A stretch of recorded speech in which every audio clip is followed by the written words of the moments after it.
Une caméra cachée révèle un secret qui bouleverse une vie. Le manoir Kessler, dressé au sommet d'une colline surplombant la ville, semblait taillé dans le marbre et le silence. Ses immenses fenêtres réfléchissaient le ciel gris, ses lustres de cristal scintillaient sans chaleur, et ses couloirs interminables, polis à la perfection, résonnaient d'un vide oppressant. Chaque détail, des tapis perçant nos sculptures modernes, criait la richesse, mais pas la vie. C'était le royaume de Jonathan Kessler, un millionnaire de 42 ans dont la mâchoire carrée et les costumes sur mesure incarnaient une discipline inflexible.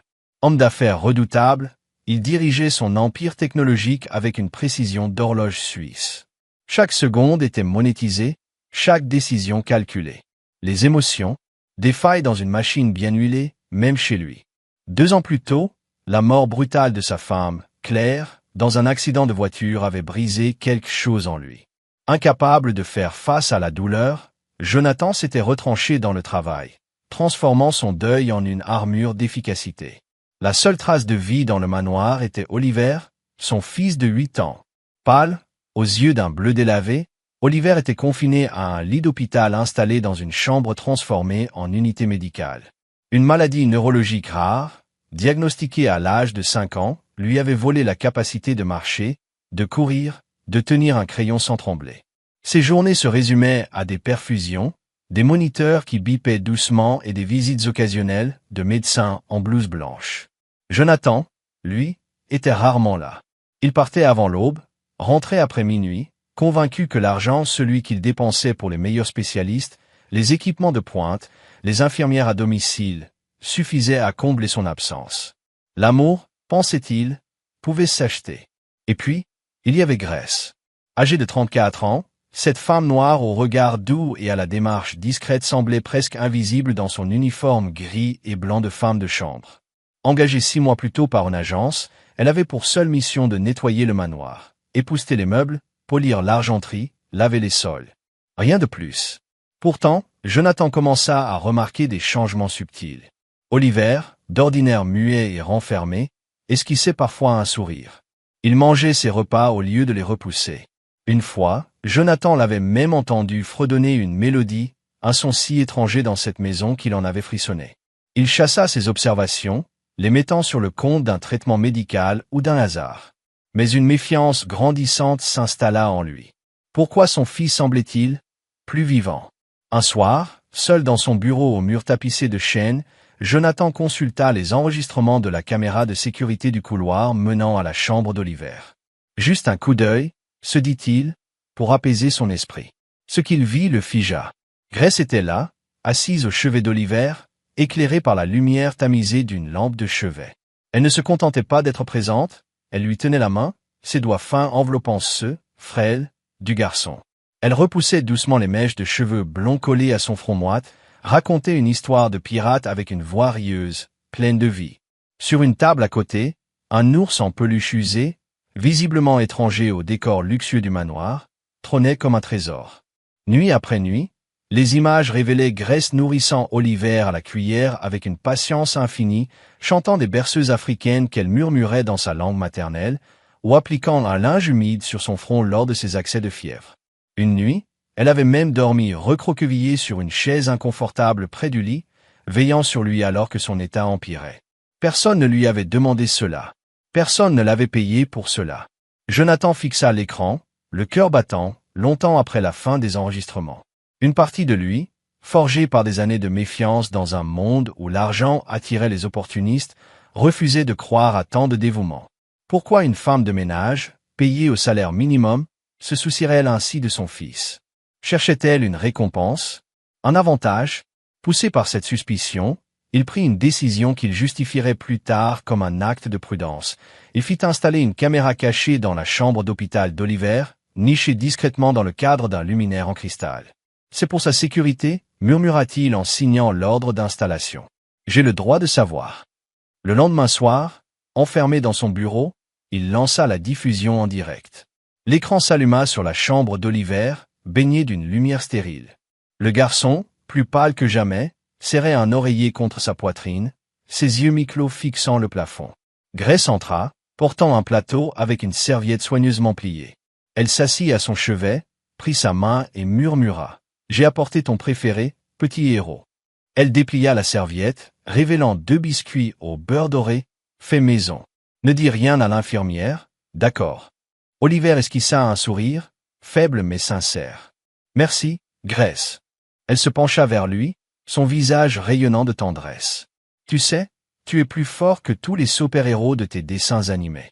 Plus fort que Captain Thunder, même. » Les lèvres d'Oliver tremblèrent, et sa voix, à peine audible, brisa le silence. « Maman me manque. » Grace ferma les yeux un instant, comme si les mots avaient touché une blessure ancienne. « Je sais, mon chéri.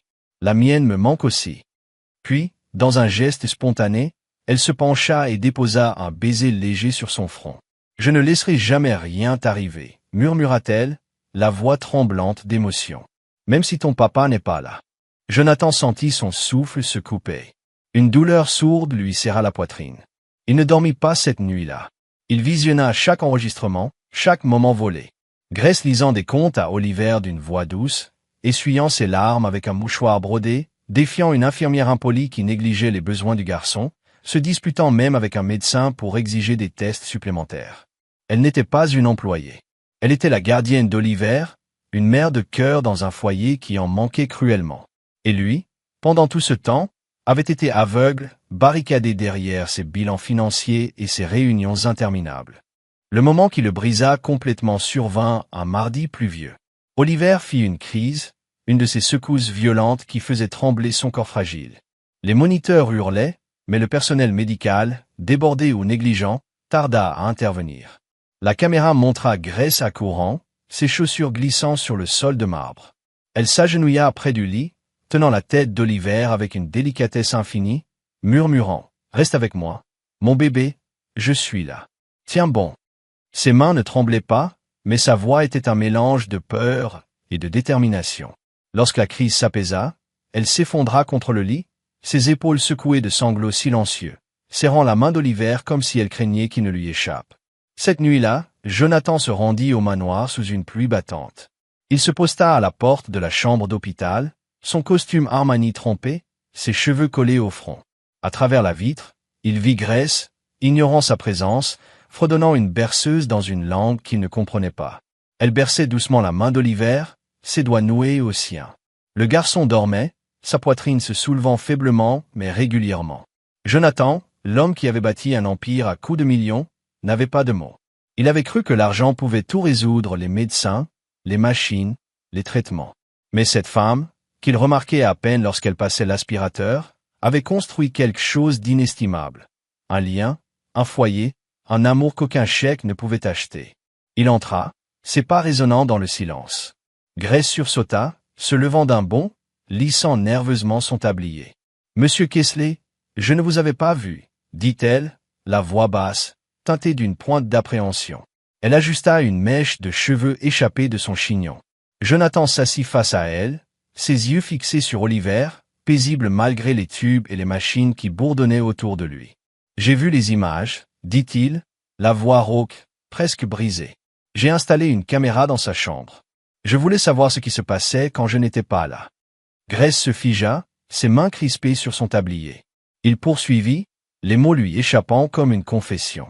« Je pensais que quelqu'un cherchait à manipuler Oliver, ou moi. J'ai eu tort. J'ai honte d'avoir douté de vous. » Un silence lourd s'installa, seulement rompu par le bip régulier des moniteurs. Puis Grace parla, ses mots lents, pesés, comme si chaque syllabe portait le poids de son passé. « Je n'ai rien fait pour vous, monsieur Kingsley. » Elle détourna les yeux, fixant un point invisible sur le sol. « Mon fils, Samuel, il était malade, il y a 5 ans. Dans un hôpital public, loin d'ici. Il avait 6 ans. Leucémie. » Sa voix trembla, mais elle continua. « On n'avait pas d'argent pour les traitements. Je travaillais 2 emplois, serveuse le jour, femme de ménage la nuit, mais ce n'était jamais assez. Je lui ai tenu la main jusqu'à ce qu'elle devienne froide. Des larmes roulèrent sur ses joues, mais elle ne les essuya pas. Quand j'ai rencontré Oliver, j'ai vu les mêmes yeux. La même solitude. Je n'ai pas pu sauver mon fils, monsieur Kingsley. Mais j'ai juré à Dieu que si j'avais une autre chance, je donnerais tout pour protéger un autre enfant. » Jonathan baissa la tête. Lui, un homme valant des milliards, n'avait pas touché la main de son fils depuis des mois, peut-être des années. Il avait délégué l'amour, l'avait réduit à des virements bancaires. Et pendant ce temps, Grace, payée pour nettoyer des sols, avait donné à Oliver ce qu'il n'avait jamais su offrir. Du temps, de la tendresse, une présence. Je ne savais pas, murmura-t-il, la gorge nouée. Elle hocha la tête, un sourire triste aux lèvres. Je n'ai jamais voulu que vous le sachiez. C'était entre lui et moi. Jonathan sentit une larme, la première depuis la mort de Claire, glisser sur sa joue. Je suis désolé, dit-il, la voix brisée. Il se pencha, prit la main d'Oliver pour la première fois depuis trop longtemps, ses doigts effleurant la peau chaude mais fragile du garçon. Oliver remua légèrement, un soupir échappant de ses lèvres. Je pensais que l'argent suffisait, avoua Jonathan. Les meilleurs médecins, les infirmières à temps plein, les équipements. Je pensais que cela faisait de moi un bon père. Grace le regarda, ses yeux débordant de compassion mais aussi de vérité. L'argent les aide à survivre, monsieur Kessler. Mais l'amour leur donne une raison de vivre. Ces mots s'enfoncèrent en lui comme une larme. La pluie continuait de frapper les fenêtres, les machines bourdonnaient doucement, et le silence entre eux devint presque sacré. Grace se leva, prête à quitter la pièce pour leur laisser un moment, mais Jonathan l'arrêta. « Attendez, je veux vous offrir quelque chose. » Elle se raidit, une lueur de méfiance dans les yeux. « Monsieur, si j'ai dépassé les bornes. »« Non, écoutez-moi. » Il prit une profonde inspiration, ses mains tremblant légèrement. « Vous n'êtes plus une employée. Pas pour moi, pas pour Oliver. Je veux que vous fassiez partie de notre famille. Pas par pitié, mais parce qu'Oliver vous aime. Et parce que j'ai besoin de vous. » Grace le fixa, ses lèvres tremblantes. Une larme roula sur sa joue, et elle se couvrit la bouche, comme pour retenir un sanglot. « Je ne sais pas quoi dire. »« Dites oui, » répondit-il, sa voix douce mais ferme. Elle hocha la tête, les larmes coulant librement maintenant. « Oui. » Des mois plus tard, le manoir Kessler n'était plus une coquille vide.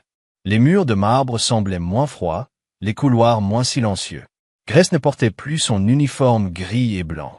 Elle était simplement Grace, une présence chaleureuse qui avait transformé la maison en foyer. Jonathan, lui, avait réduit ses heures au bureau. Il passait ses soirées sur le porche avec Grace et Oliver, lisant des histoires de dragons ou regardant le soleil se coucher sur la colline. Oliver, malgré sa maladie, retrouvait peu à peu son rire. Ses joues reprenaient des couleurs, et ses yeux brillaient d'une lueur nouvelle. Le manoir résonnait désormais de voix, de rire, de vie.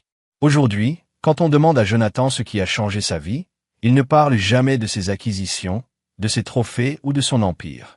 Il jette un regard à Grace, un sourire humble aux lèvres, et répond, une caméra cachée, et une femme qui m'a appris ce que signifie aimer. Si cette histoire vous a ému, laissez un pouce bleu et abonnez-vous pour ne pas manquer nos prochains récits, pleins de cœur et d'humanité. Partagez dans les commentaires d'où vous nous regardez et ce que cette histoire a réveillé en vous. Restez bienveillants, restez curieux, et à très bientôt pour une nouvelle histoire.